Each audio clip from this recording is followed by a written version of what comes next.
G'day everyone, this is Eric here from Atmospheres, and today I wanted to give you a little behind the scenes view of our office and the color grading that we do.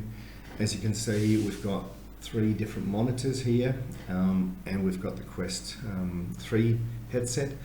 Now that one is an ISO self-calibrating reference monitor, so that's our first monitor that we grade on.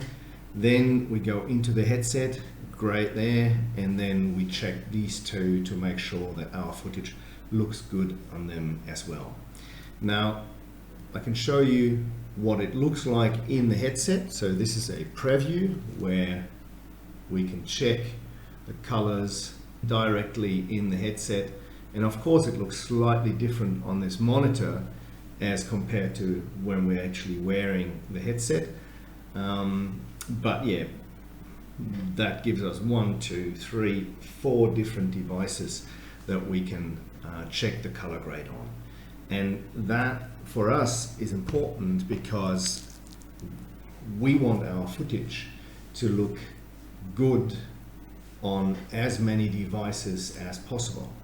Okay, so while we could rely on just grading on a reference monitor or just rely on grading on a Quest 3 headset, I'm sure that we have customers that have different screens and different devices, and so by taking this approach of grading across 4 different devices and making sure that it looks good on all of them, we ensure that our customers have the highest likelihood of our footage looking good on their devices as well.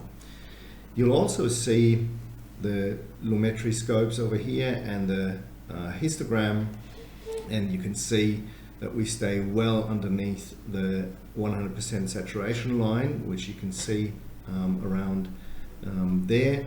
And also you can see that our footage is not clipped at the top and is not crushed at the bottom. Okay, so in the highlights and in the in the whites and in the blacks.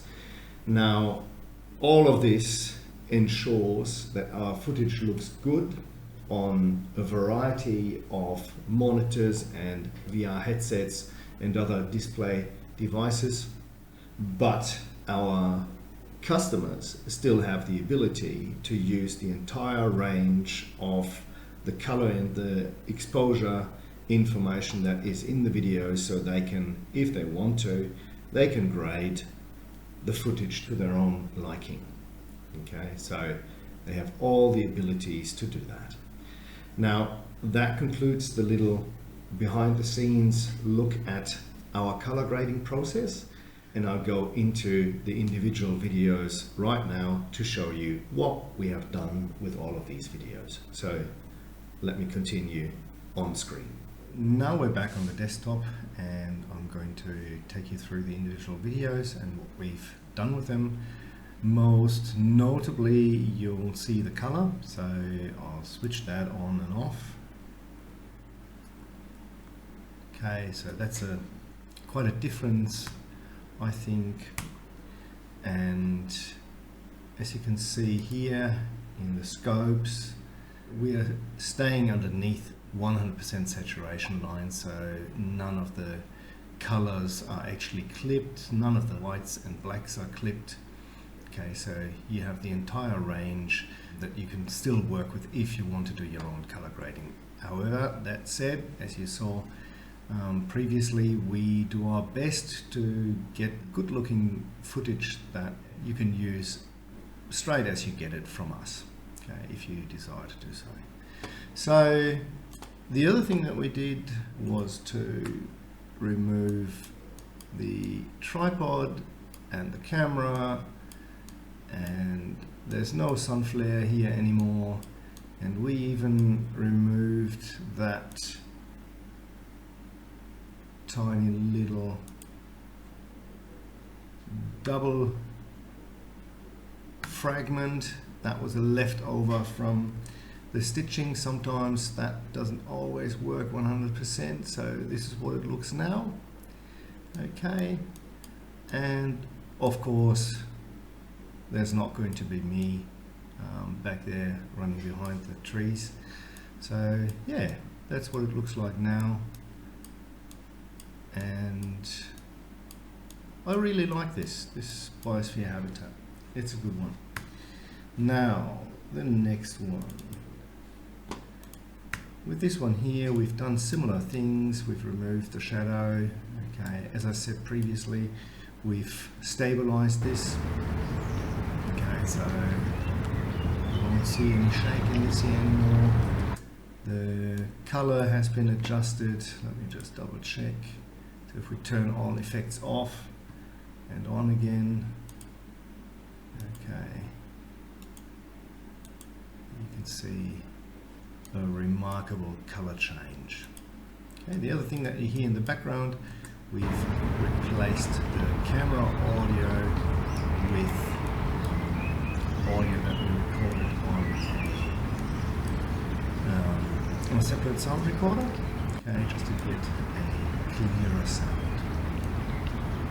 Okay, and we've also removed most of the noise here.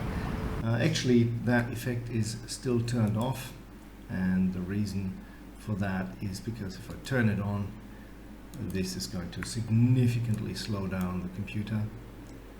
Okay, but I'll turn it off just briefly so you get an idea of what it looks like. I'll stop the playback.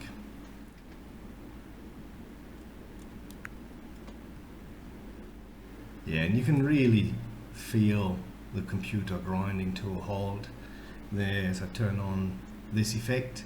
So we really only figure out the best settings in the app itself, in the plugin itself, and then turn it off until the last moment before we hit the render button. And this is actually what slows down the export process. So for a video of this length, you can, 1 minute is the final length here. You can calculate 1 to 1.5 hours export time out of Premiere alone. And that does not include the previous encode that came from After Effects and our AI video improvement software, or our stitching solution, our stitching software. So all in all, if everything goes well, a clip like this, usually a 2-minute clip, that's about 10 to 12 hours of pure render time in between the various steps.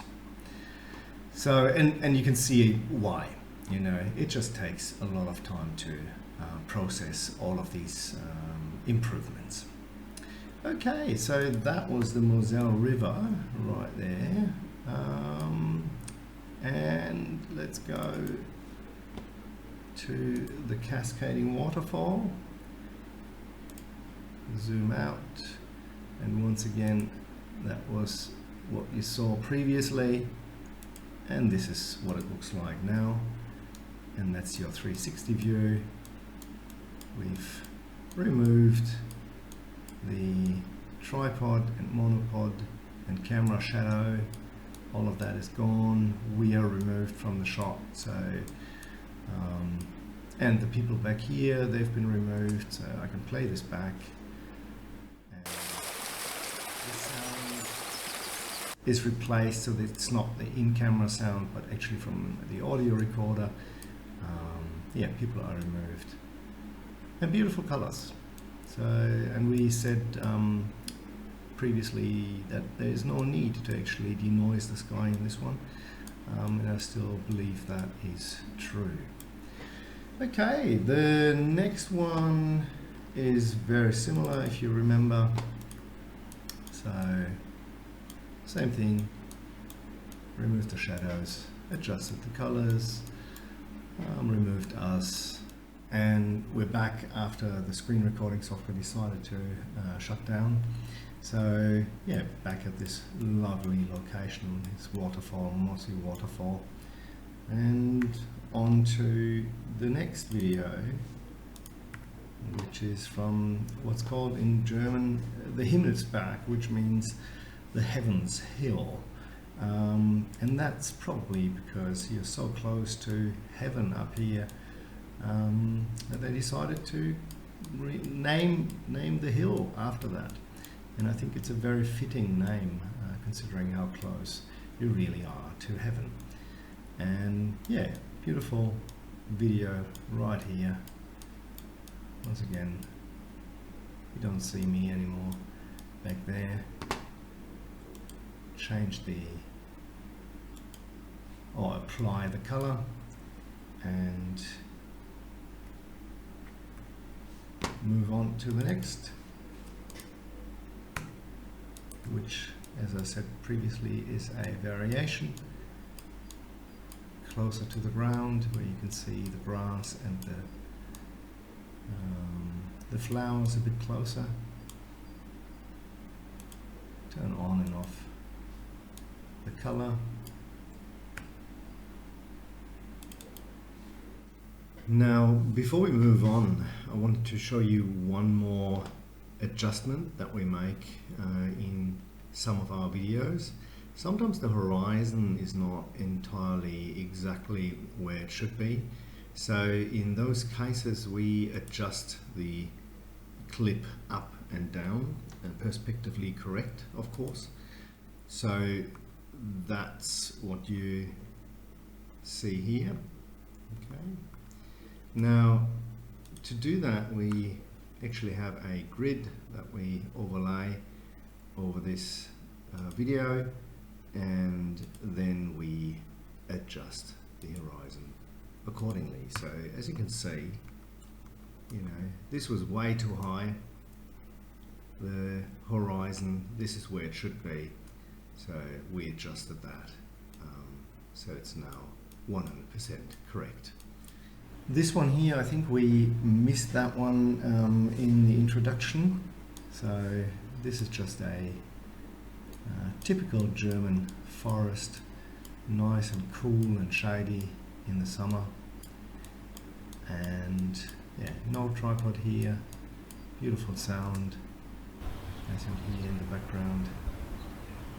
That being said, on that note, the noise sound that you hear in the background, that's actually not noise from the microphone that I'm using to record these screencasts. It's actually one of our PCs that's working really hard to display all of these videos in 360 view. So yeah, it's a dedicated video editing PC, and it needs lots and lots of resources to keep it cool. Maybe give you another view before and after color grading. So that's what we get out of the camera, and this is what it looks like after we are finished with the color grading.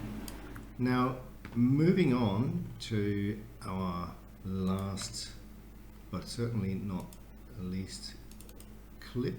This is the beehive that you saw during the introduction, and we've made a couple of adjustments here. Most notably, we have adjusted the color and exposure across these two cameras. This one here is a single camera, this one here is one camera, and sometimes the camera system changes the white balance of the individual camera modules, and to justify that, we need to create a mask, okay, and then adjust the color accordingly. So if I turn this off, you'll quickly see what I mean. So previously, this here had like a magenta tinge to it, okay, and by masking that out, we could remove that magenta tinge and adjust the color and the brightness to the other cameras. Okay, so that's that, and that again is the before, so that's the entire clip, and the after. So much more even color and lighting, and at the same time just adjusted these colors here to look a little bit warmer as well. And that concludes our behind the scenes view of our color grading process, and also a sound editing process. And yeah, so now the last steps that remain are just to export these and then compress them into deliverable formats and create screenshots of each one of these and then upload them to our website, and that's where you'll see them very soon.